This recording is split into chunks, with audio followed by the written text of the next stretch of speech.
صحبت از خرید و فروش یا سرمایه گذاری توی بیزنس میشه، یه سوال خیلی مهم وجود داره، اونم این که ارزش واقعی بیزنس چیه؟ امروز من و تیا که یکی از بیزنس بروکرهای خیلی موفق کمپانی ما هست، میخوایم 4 روش اصلی که صاحبان مشاغل یا ریلتورها معمولا استفاده میکنن برای ارزیابی یه بیزنس رو با هم صحبت بکنیم. تیا جون میشه توضیح بده این 4 روش رو برای ما؟ حتما. اولین روشی که ما معمولا استفاده میکنیم روش مقایسه‌ای یا همون مارکت اپروچ هستش که یکی از ساده ترین روش هاست که به بیزنس های مشابه نگاه میکنیم که در همون صنعت با اندازه مشابه و در موقعیت مشابه قرار گرفتن و بررسی میکنیم که با چه قیمتی فروخته شدن. اما یه چالش بزرگی وجود داره چون از خیلی لحاظ شبیه بازار املاکه، ولی اون چالش بزرگ اینه که هیچ دو بیزنسی دقیقاً مثل هم دیگه نیستن. مثل مواردی که اینا رو متفاوت میکنه برندشون، مدیریتشون یا وفاداری مشتری‌ها میتونه تاثیر زیادی روی ارزششون بیزنس بذاره. بعدی asset اپروچه که قبل از اینکه تیا جون وارد اپروچ بعدی بشیم، همین اپروچ میشه برامون مثال بزنی؟ البته با توجه به دانشت و تجربه شما، یه عالمه کافی شاپ، رستوران و بیزنس‌های مختلف توی نورشور و ترای سیتیز فروختیم، میدونم. من فکر میکنم به محض اینکه وارد یه کافی شاپ یه بیزنس اونر بهت میگه که بیا قیمت گذاری بکن، راحت میتونی تو ذهنت این اعدادا رو با هم دیگه جمع و جور بکنی و یه قیمت گذاری رسی. ولی واقعیت میگه تو همین مدل شما چجوری استفاده میکنی؟ یعنی مدل روش مقایسه‌ای چجوری استفاده میکنی؟ 100% چیزی که شما میگین کار رو راحت تر میکنه، ولی برای اینکه به اون عدد دقیق آدم بخواد برسه باز هم یه سری نکات وجود داره که باید بهشون دقت بیشتری بشه. ولی خب اگر مثلا کافی شاپ A 3 ماه پیش فروش رفته به قیمت $150,000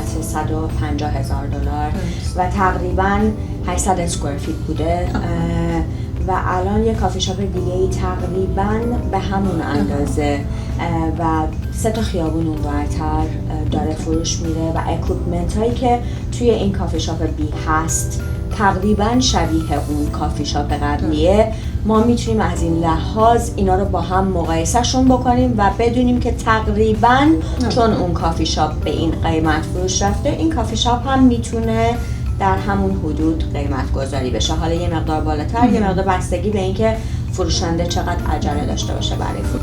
و اما روش دوم که روش دارایی هستش یا همون asset approach که در این روش بررسی می‌کنیم بیزنس ها چه چیزایی دارن و چه مقدار بدهی دارن. به زبون ساده تر اگه امروز یه بیزنسی رو ببندیم چقدر میارزه؟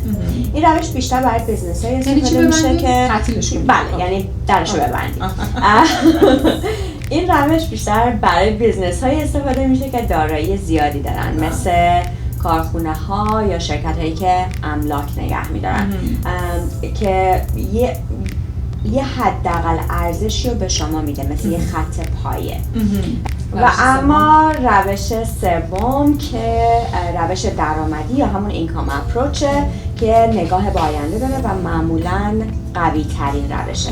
در اینجا بیزنس ها رو بر اساس توانایی که در ایجاد درآمد هستن بررسی میکنیم، هم الان و هم در آینده.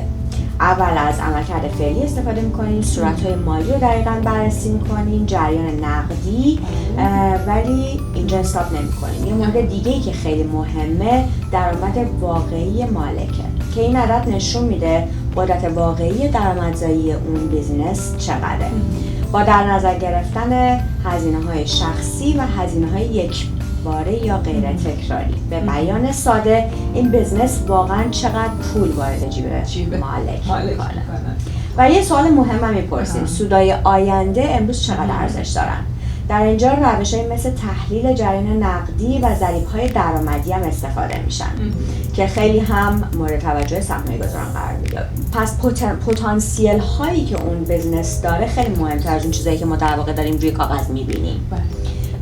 بیشتر متخصص ها فقط از یک روش ولی استفاده نمی‌کنن. بیشتر ماها وقتی که می‌خوایم یه بیزنس رو ارزیابی کنیم چند تا از این روش ها رو با هم دیگه میکس میکنیم چون خیلی بیشتر جواب میده، منطقیه و با هدفی در واقع کاستماایز میشه برای اون فروشنده خاص. در مورد مزیت‌هایی که یه بیزنس به اونر میده، به صاحب بیزنس میده، مثل که discretionary earnings اصطلاحاً بهش میگن، میشه برامون مثال بزنی؟ بله حتما. discretionary earnings ها میتونه خرج‌های ماشینی که داره واسه اون بیزنس استفاده میشه که خود صاحب بیزنس میبره استفاده میکنه. بله داره استفاده میکنه ازش، که توی بیزنس هم ازش استفاده میکنه، اونها میتونه در واقع کلیم بشه. اگر مسافرتی وجود داره، خرجای تلفنی که وجود داره، اینا همه چیزایی هستن که خیلی ممنون دیا جون از توضیح در مورد این 4 روش برای ارزیابی قیمت یه بیزنس. حالا سوال اصلی اینه که از کجا شروع بکنیم؟ اگر قصد دارین یه بیزنس بخرید یا میخواین بیزنستون رو بفروشید، حتما با تیا از دفتر املاک ADA West تماس بگیرید تا بتونید از راهنمایی‌ها و تجربه‌ای که تیا داره استفاده بکنید. به امید دیدارتون توی ویدیوی بعدی که یک موضوع دیگه در مورد بیزنس رو با هم دیگه صحبت خواهیم کرد.